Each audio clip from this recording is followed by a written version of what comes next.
Focus on how you want to communicate to your target audience of customers. And everyone in the BSV ecosystem will support you and champion you wherever you go, provided you're doing things the right way and you have good beliefs, because we believe that this technology changes the world, right? And we want you to succeed. Everyone in BSV wants every business to succeed. I don't think that there should be anyone sort of saying, well, I don't want that business to fail, or my app's better than that. Go and succeed. Go and succeed.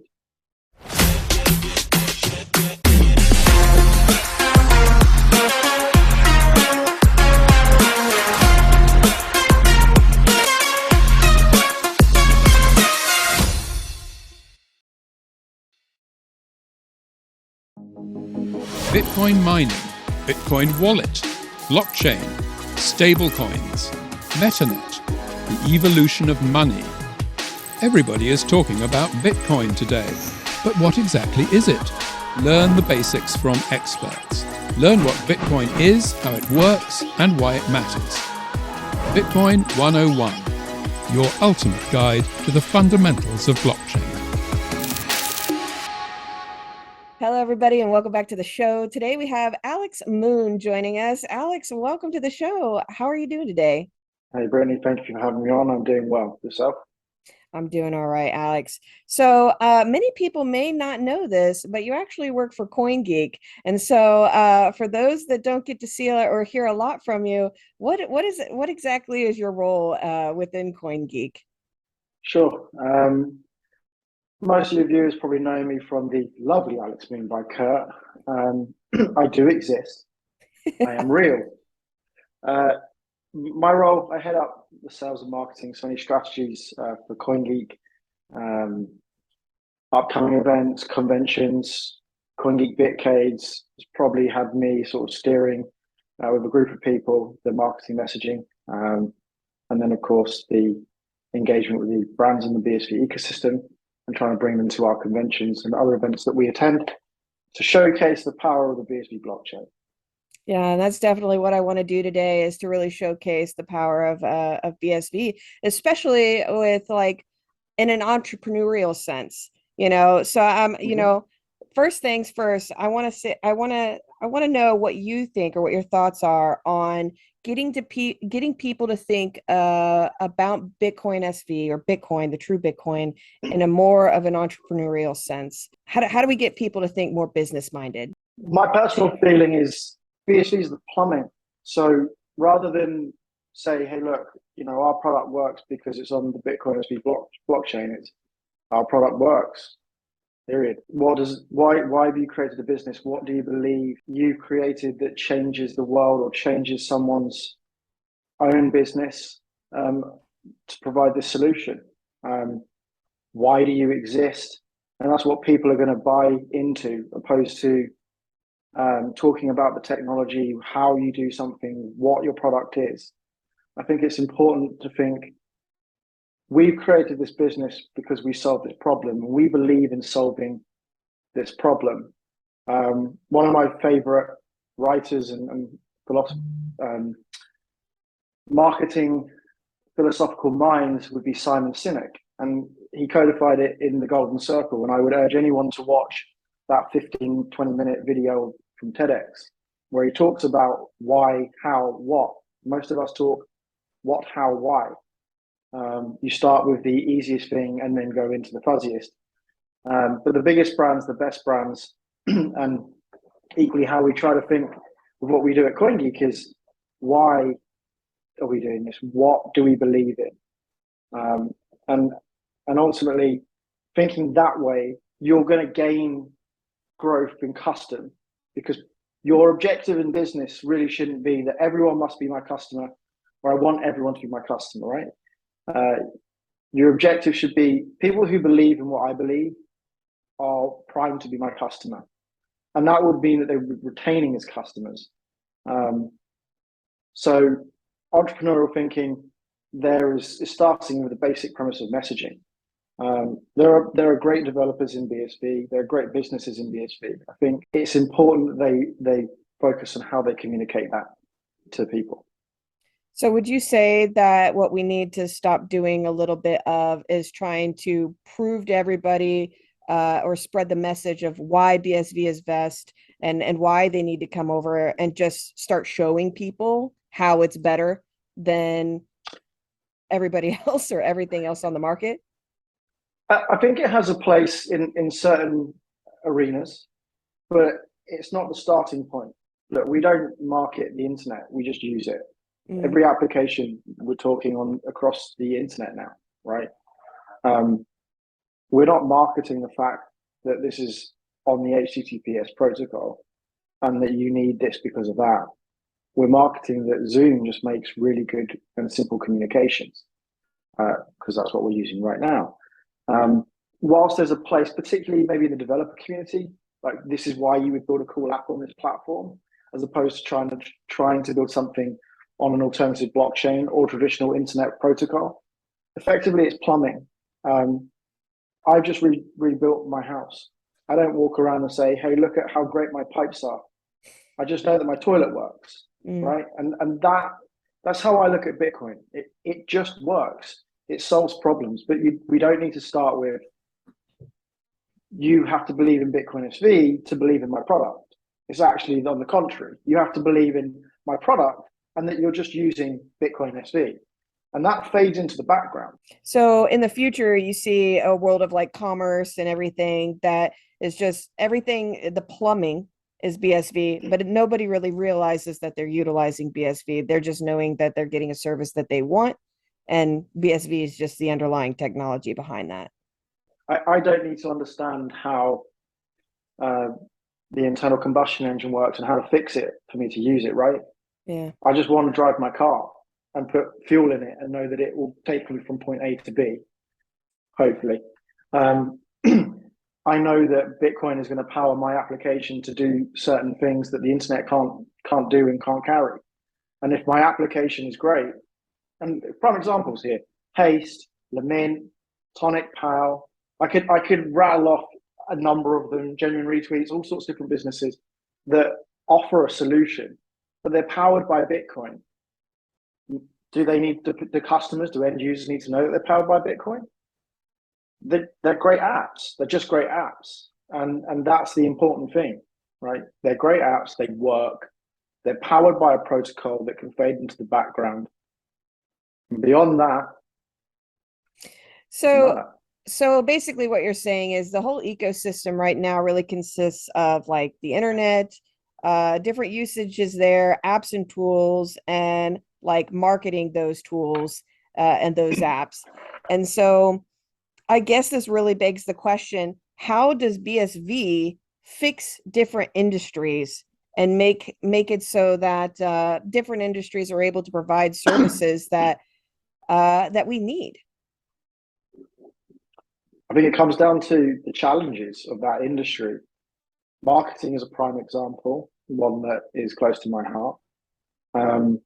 How do we improve marketing from traditional platforms? Well, if we look at traditional platforms and places that we advertise, we know that without a third-party integration, we're going to get spam, clicks, bots, click farms, consuming budget. Competitors can consume my budget. There is little incentive for those companies, which we are talking of the Facebooks, the Twitters, and Googles, to stop consumption of budget, because that's how they make money, right? So how does Bitcoin solve that? And I think that, Luke has done that in Tonic Power, in the fact that he has got an incentive to ensure that his customers get the best results and the fair results, because you can trace the results on his platform and you can verify a click on chain. And you can't do that with the internet. We just get told by Google, let's say 100,000 people have clicked your ad. But does that necessarily match up with what Google Analytics is telling you from your paid advertising or in your Google Tag Manager? Not necessarily. And so I think in order for people to adopt or to build on Bitcoin SV in the industry, what are the biggest problems and challenges that industry faces? And how can it be improved with simple, fast transfers of data, with micro payments, nano payments attached to it, that allows us the ability to audit and verify And if marketing is one, supply chain. I think we've got a number of use cases in the BSV ecosystem or businesses that are using using the blockchain that prove this is how we solve a problem. Now it's for those industries and those businesses that need it to discover the solution to some of their problems. And that comes down to communication. I'm just curious about what your vision of BSV like 5 years from now is versus what it is now, and how you see us getting there.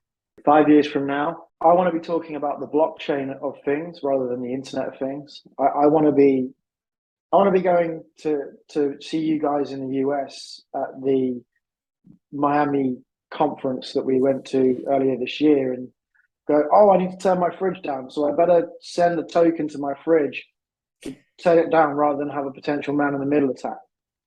I want it to become fluid. I mean, I think with IPv6 and the work going on there, Bitcoin is needed for IPv6 to work. I don't necessarily see a way in which it can't.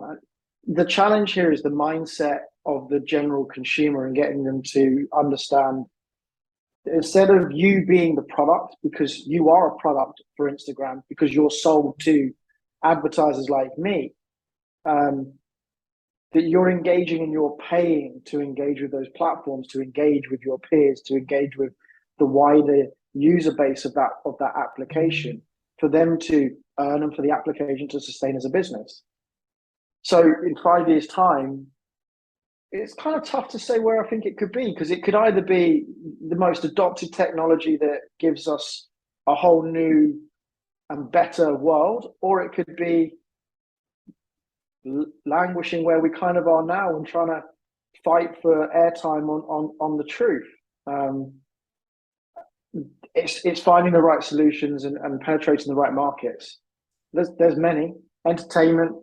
There's 2 days from now, when people have watched it, it'll have happened. There's the heavyweight championship of the world taking place in Jeddah.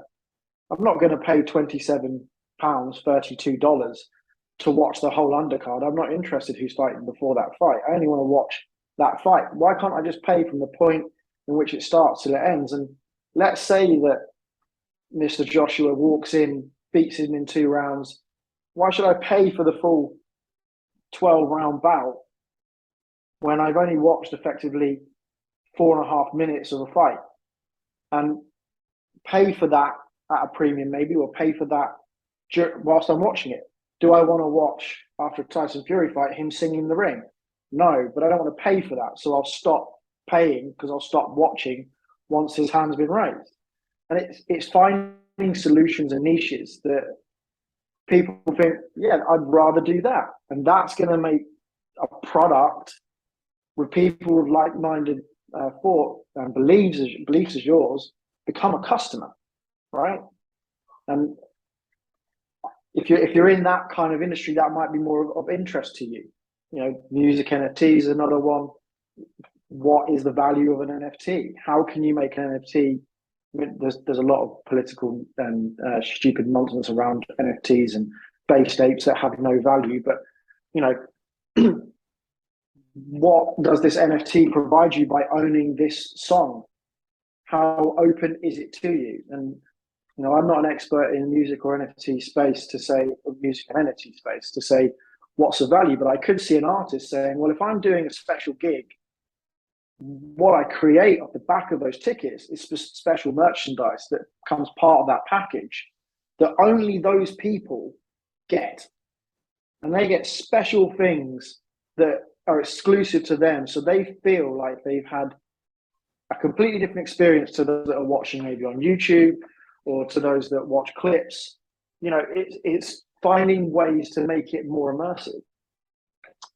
That's like a great reset of the way we do things currently in the world, like a changeover of a different way of thinking, instead of getting people to think about like you said, paying for a whole show, just paying for the time that you're using.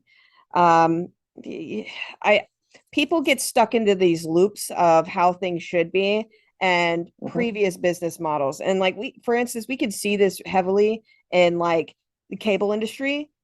back in the 90s, early 2000s, we had cable and everybody was all like, well, I only want to pay for the channels that I utilize. And then, of course, everybody switched over to Netflix and Hulu, and the cable channels started losing all that momentum. But then what we ended up seeing was, as more and more streaming providers came around, we ended up just falling back into that same rut where we're paying the same as we did with cable for all these different streaming services, and we're only utilizing maybe a show out of each service. Each one. And what's more, over here in the UK, our big providers are partnering with the Netflix. So you could take out a Sky package here or a BT TV package, and it also includes your Netflix, your Amazon Prime, your Apple TV, your Disney Plus. But I may only consume a few episodes or a few TV programs on Apple, and I might consume a few documentaries and films on Netflix and flick around to Sky. Why can't that all just be an open source? What do I want to watch? And I pay for that. And rather than pay advertisers, because I'm now paying for the consumption, I don't have to watch all of the people telling me to buy things I don't need, usually mortgages or chocolate or something crazy, and just pay for the content I'm interested in watching. But it's changing people's mindsets like that, and even business and entrepreneurs, because like I said, they're going back to the old way of things they were doing. They were like, oh, that's business model worked in the past, so let's go back to that. And that's really what I'm seeing happening here, not just with like cable, but with multiple different industries. And so I feel like one of the ways that we help Bitcoin succeed is to get out of that mindset of how things were done and get into a new mindset of how things could be done. Like you said, just paying for what I need, or, so that's definitely. There's also got to be cost beneficial for both sides, right? Like ultimately you're paying, let's say, $5 a month for Netflix. So what are they going to charge per show? They might find that more people watch more things and they earn more from really engaged users, but they're less engaged one. That's where you could maybe incentivize it or provide tokens or something that could make it that you're not necessarily, if you break everything down, right? If you put everything on a balance sheet and thought of it like a business with your own personal finances on your TV, how much do we actually spend on TV per month? And I would think quite a lot, maybe more than what we're really consuming.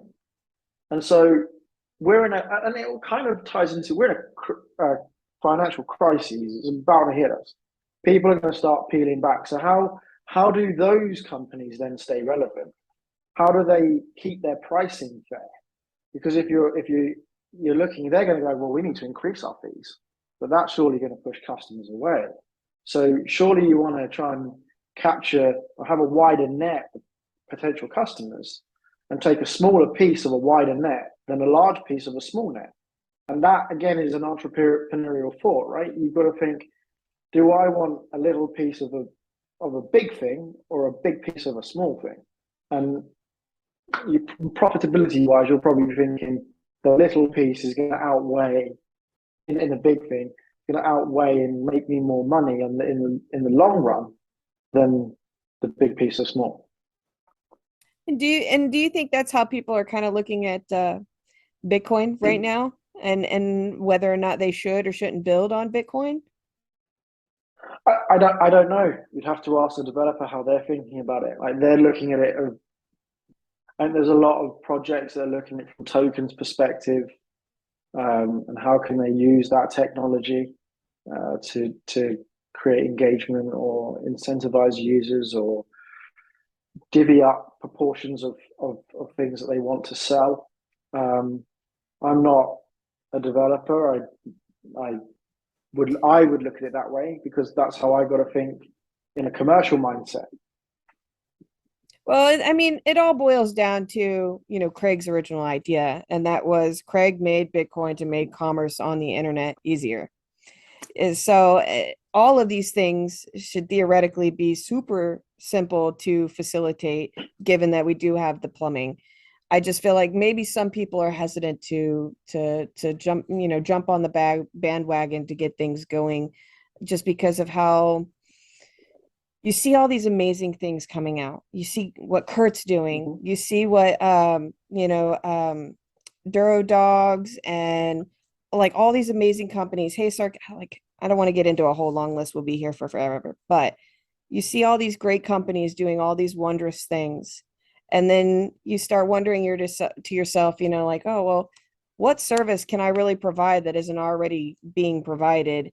And then people are like, oh, it's kind of a small community, so maybe I'll wait until the community blows up and then there's more people involved. But I honestly feel like if I had a great idea that I wanted to build right now, I think if I waited a year from now to start that idea, I'd be asking myself, was I too late to the game? And I feel like some people right now are thinking, am I too early? Does that make sense? But I know that like you guys at CoinGeek and everybody, you guys have been making great strides in not only getting the message out there with education and everything else, but with all of the conventions and everything that's been going on. And I know that you guys worked real hard on the conference in Dubai. So there's all these great things that are happening right now. But I feel like in one aspect where it feels like people are thinking maybe I'm too early. But I feel again, if we waited till next year, it'd be like, man, are we too late? So it's kind of that. It's a conundrum in that fact. I think if you've got an idea, go for it. Yeah. Right? What's stopping you? Their argument might be, is your idea too early for the market? And there's a lot of talk you hear going, well, you need to be first to market. Not always do you need to be first to market. Windows certainly wasn't first to market. Apple was ahead of them, and there was companies ahead of them. They still have some of the largest market shares of technology that we're using today. You've got to make a product that solves problems that people want, and you've got to then make it good and great. And that's what, and provide the right features that your customers want. Yeah. So, this comes back to marketing and finding out what does your customer want. I have ideas and of businesses as well, and I need to go and do proper research to see, are they commercially viable to start? Is the market ready for it? I might think it's a great idea, and people who I might have told may say, well, this is a good idea, but does the customer really want it? Are they ready for this? And even still, are they at the point where I need to educate them about Bitcoin? I'd say no, because in this particular idea, I would say no. But some may need to know that they're using Bitcoin. But you run the risk of more people coming into the space and realizing, and then them building your idea, and you go, shoot, I should have made that. I had that idea first, but they've made it. Now that doesn't stop you from making it. You've got to make it better, and then you've got to compete. And this is like Apple, for example. We all used a lot of us had iPods, but MP3 players weren't new. Dell came out with an MP3 player. They just didn't use it because people thought, well, why would I buy one from a computer company? Apple is a computer company. You bought one from Apple, right? There were multiple competing products and services across every industry on using the internet protocol, whatever it may be, from hardware to software. So this is the conundrum, right? Do you create your business, be first to market, potentially fail? But do you then want to look back and go, well, if I didn't try, or I should have tried, they live with regret and go, I should have tried that. I should have gone for it and I didn't. Or you come up against someone who beats you to the punch, but you compete with them and you're trying to fight each other on a communication and marketing battle to say, you should be using our product. Ours is better. Why is Google Meet different to Zoom different to Teams and all of these other video conferencing platforms? They have a customer base. They're all competing for the same people. That doesn't stop competition. Competition is good. Yeah, I It's was good for just the about to customer, say it's good. and it's good for business. Yeah, because if okay, so in that type of mindset, because I totally follow what you're saying there. If I were to launch a company tomorrow, and even if it failed in 6 months, but somebody else saw that in the community and was all like, "Oh, I had that idea too," or "I had an idea that's similar to that, but I know how to make it better, and I know where they went wrong." Immediately, you've got another pot in the frying, in the fire that's just helping the economy on further along. And so in that type of mindset, then yeah, everybody just needs to be doing whatever idea that they have in their head, because it's either going, you may fail, but you're going to be pushing those ideas out there and people may take something from it, put it into their idea, different grand schemes of things. I'm rattling on here, so I apologize for that, It's but all right. it's got me But thinking. you're going on the right tracks. You're going on the right tracks. I recall a speech where Craig Wright said, "If you create a better solution than Bitcoin, you've created a better world." So if you create a solution that can change someone's world, and someone then comes along and goes, "Well, I can take that and I can improve it," then they've created a better world. So you should be happy that your idea had influence to that app or that product. Unfortunately, in the blockchain arena, the best idea was Bitcoin, and someone tried to improve it with Ethereum, and has totally failed ever since. But instead, we live in a saturation of, let's buy a shit coin and pump it to the moon, because why create value when you can absorb it? Economy in this space. And that's partially why I'm saying stop mentioning a protocol here. Stop talking about the fact that you're on Bitcoin SV.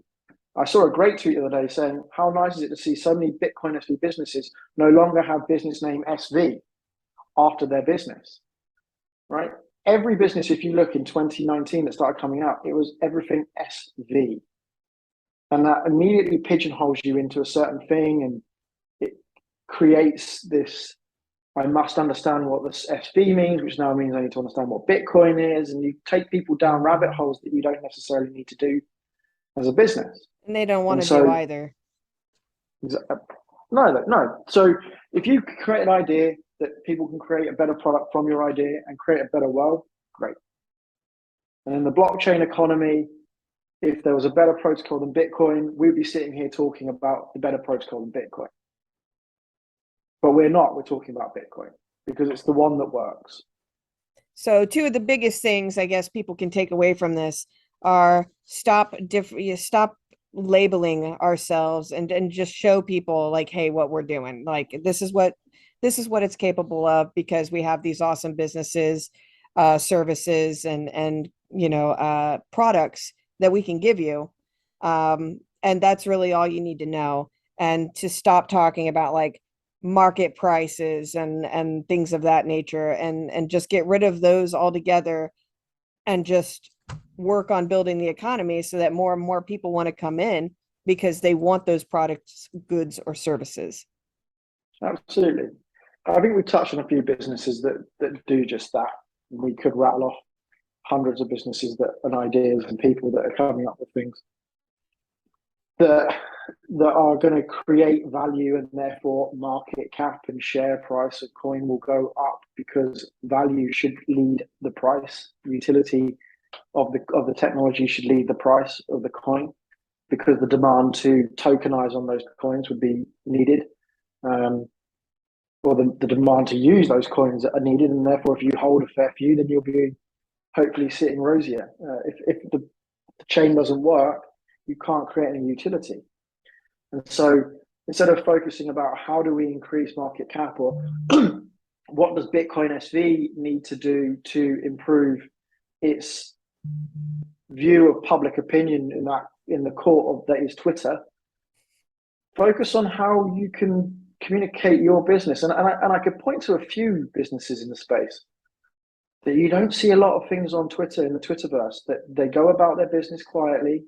They talk to the right people. They're talking to the industries that they're trying to impact, and they go and do deals, right? And we talk about it a lot. Go and do some biz dev. I'm not going around with here's my list of Bitcoin SV businesses that can solve your problem. It's what's your biggest problem? And typically in my arena, I talk to marketing professionals. So I'll talk about the solutions that solve marketing. Say, have you tried it? Right?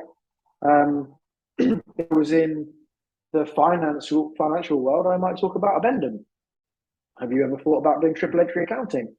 Now, I need to go and sell that. I need to understand Addendum in a better way than I do now. But this is finding the person you're trying to sell it to and communicate it to. And if your product is great and it solves a problem and people believe in what you're trying to do, then it's not really selling. They already want it. You don't need to sell something if somebody's already like, take my money. Exactly. And that's a lesson. Once the deal's done, don't keep trying to sell to me that you've got the deal. It's signed. Let's go. Right. So find the right people. My message for people and for the Bitcoin SV ecosystem and businesses in it, focus on how you want to communicate to your target audience of customers. And everyone in the BSV ecosystem will support you and champion you wherever you go, provided you're doing things the right way and you have good beliefs, because we believe that this technology changes the world, right? And we want you to succeed. Everyone in BSV wants every business to succeed. I don't think that there should be anyone sort of saying, well, I don't want that business to fail, or my app's better than that. Go and succeed. Go and succeed. And once you succeed, everyone will say, great job. We're really happy for you because you succeeded. And if these businesses succeed or fail, it doesn't change what I do for a living. Okay? It doesn't change what you do for a living. World goes on. So focus on your customer, focus on your why. And by why, I mean what you believe in, what is your cause, why do you get up in the morning? And that is directly quoted from Simon Sinek. And I genuinely believe that that is the simplest way to get people to believe that this technology works for them, because they will be using it. But I argue, do they need to know they're using it? No, they don't need to know. Bitcoin's cool. I love it. We all love it. But do consumers need to know about Bitcoin? And how many times do you, Brittany, go to someone and say, Bitcoin SV is this and you should use it? And they say, what's a Bitcoin? And what is a Bitcoin SV?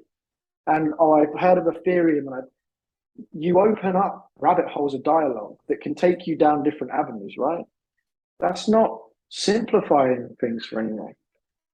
But if I turned around to an influencer and said, here's how you can earn 8 cents in a click and 10% of a ticket sale, I'm like, oh, that's quite good.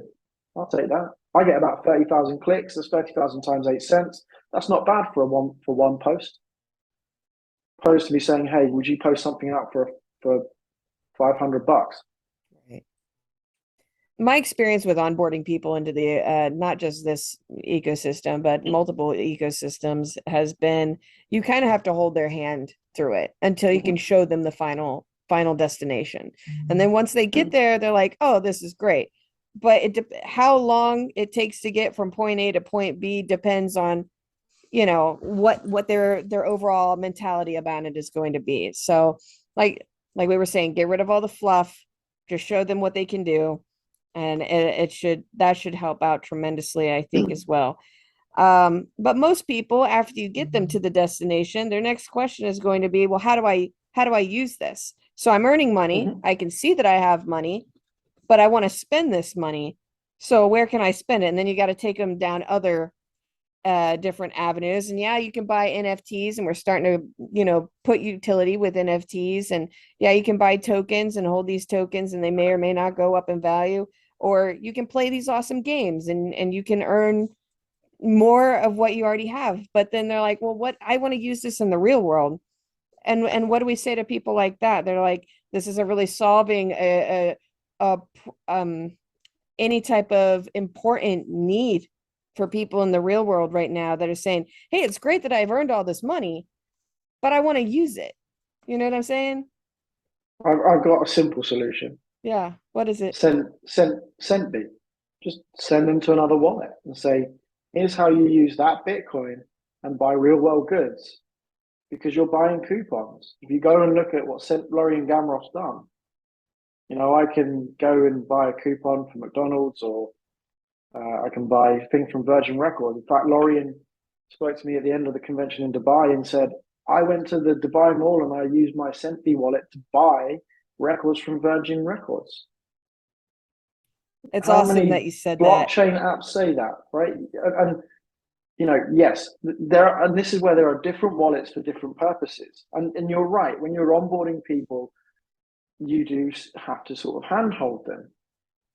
But this is where these applications are making great strides in creating the opportunity for you to promote their app and be incentivized to do so.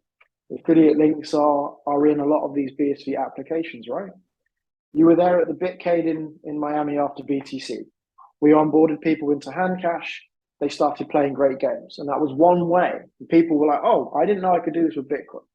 And I've just been given $1.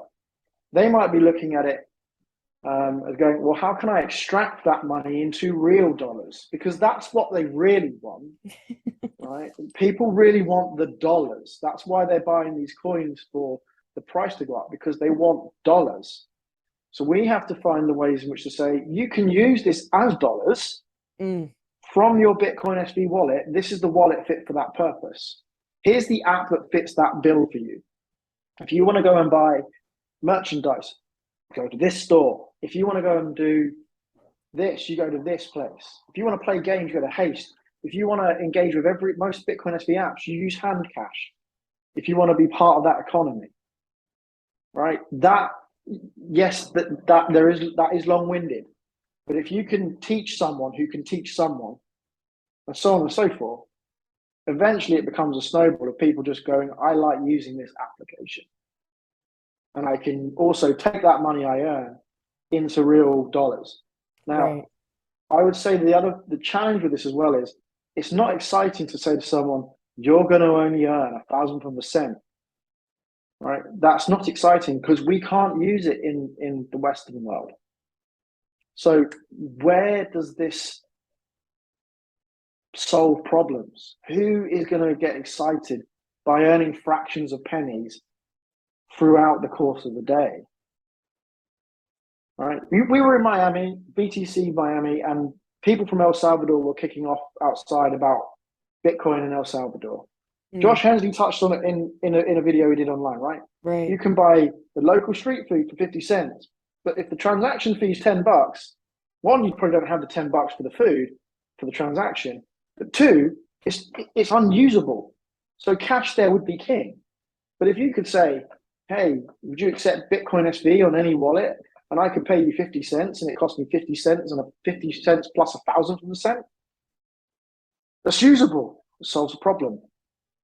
That's what I really wanted to, that's what I was really curious about is how you saw that transitioning, that mindset transitioning into the future, where I could just go and use my BSV and buy a cup of coffee or pay my electric bill or whatever the use case may be, because it just starts with one person saying, hey, I will accept this in exchange for a good and or service, and then snowballing that effect because it's easier and it's cheaper to use than other credit card processors and so on and so forth. And I'm happy that you brought up Lorian Gamroff. I'm actually going to have him on the show next week, so this will be a good follow-up for that. Or a prequel or whatever. Prequel,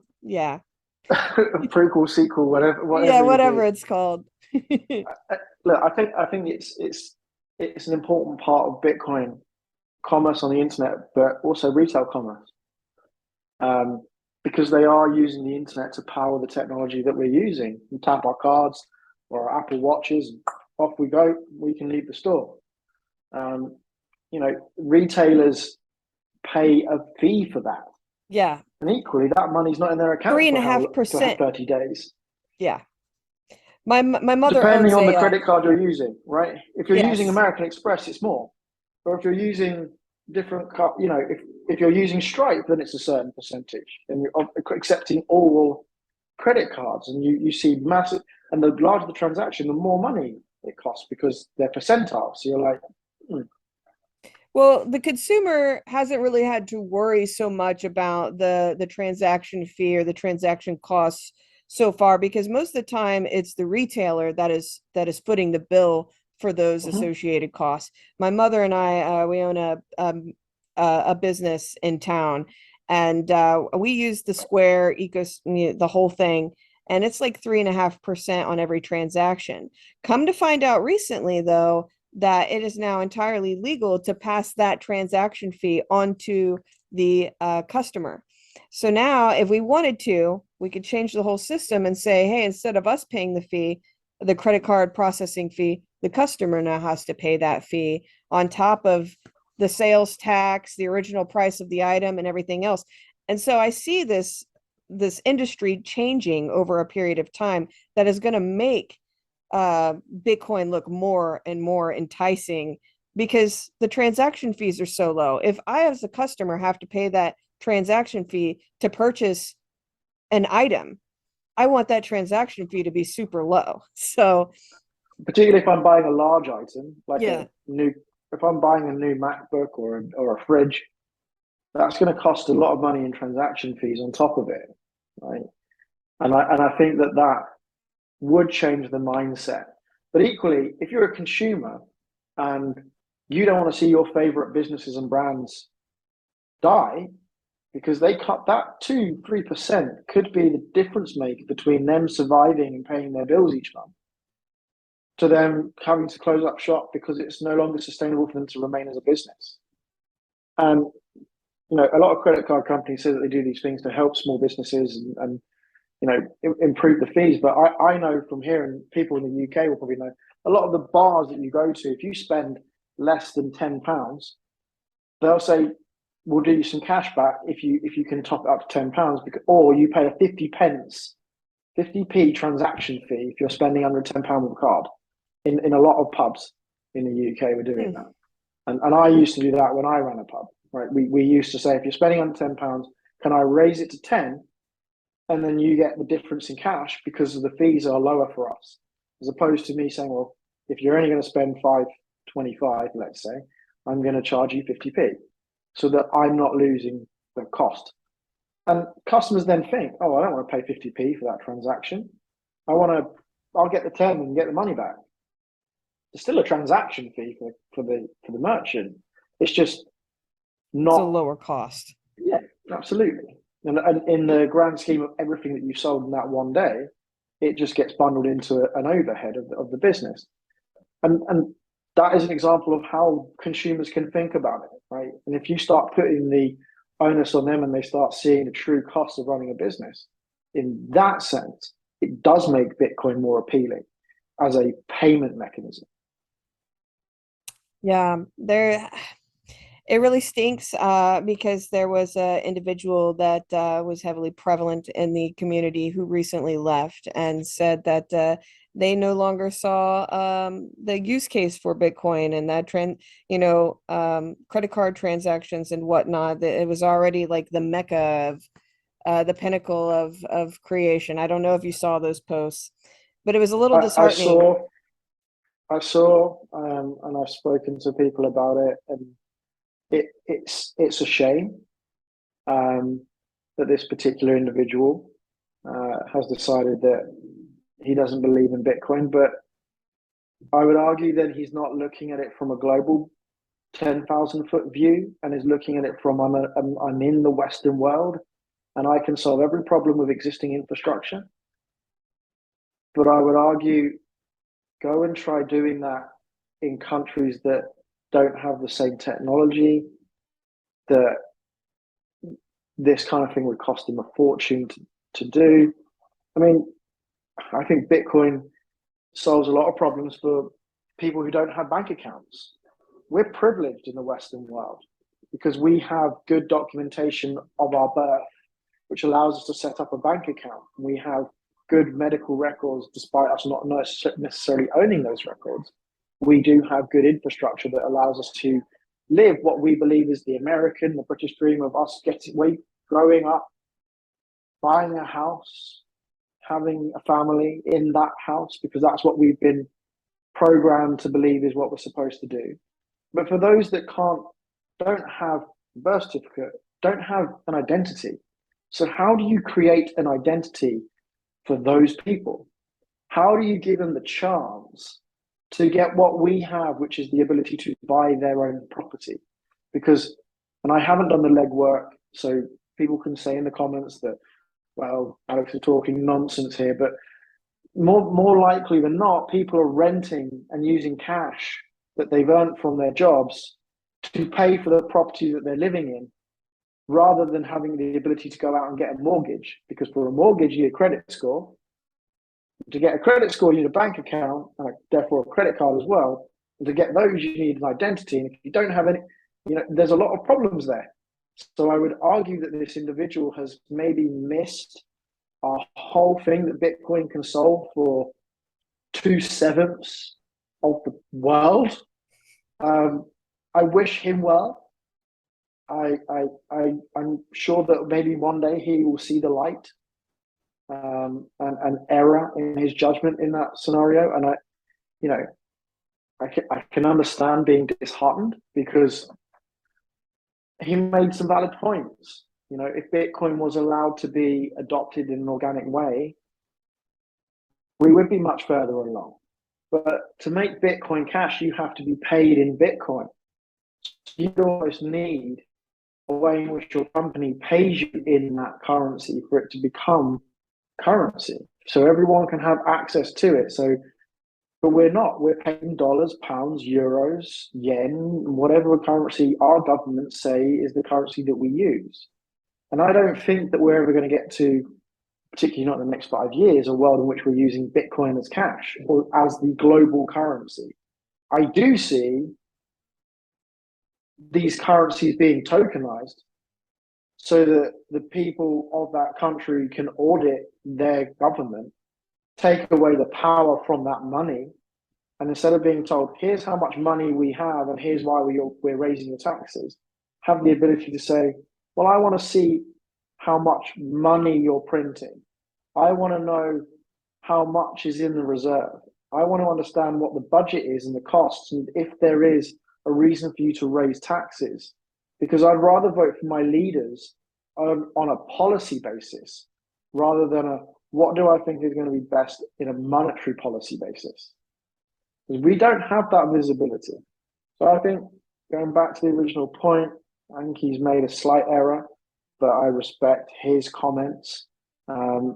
Maybe not necessarily his delivery of that message, but we wish him well, and maybe one day we will see that person again. I hope so. I do hope so. And I'm right there with you. I just figured we'd go ahead and address that because it is something that's been going around lately. But I'm completely in agreement with you and the statements you've made about it. I think that was eloquently put.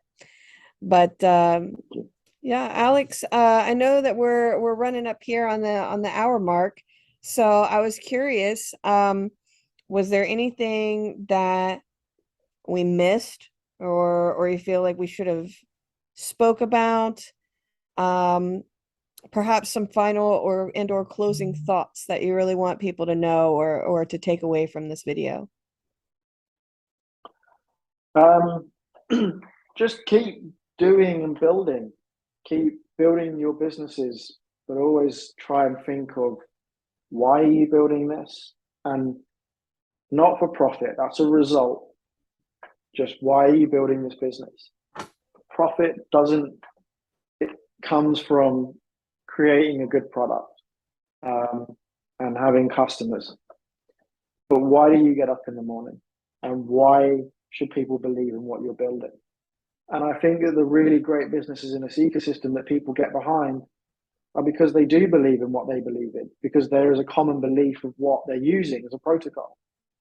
I think that just transmitting that information in a simplified way, rather than making it have to be, well, we'll leave it to the smart people to decide what technology platform we use.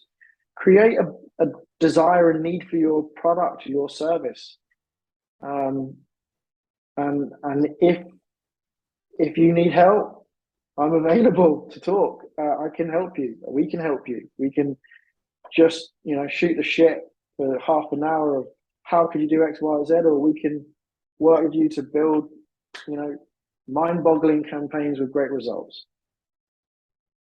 I love it, Alex. Well, I guess with that being said, guys, Alex, I can't thank you enough for coming on the show and listening to me rattle on a little bit, but also sharing your wealth of knowledge with us about the ecosystem and how we move forward. I think there's a lot to take away from this video, and I hope everybody else found today's video very chock full of value. But with that being said, guys, that is going to wrap it up for us today. Make sure you hit the like and subscribe button, and we'll see you next time. Bye-bye.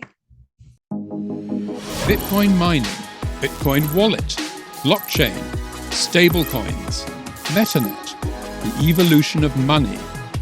Everybody is talking about Bitcoin today, but what exactly is it? Learn the basics from experts.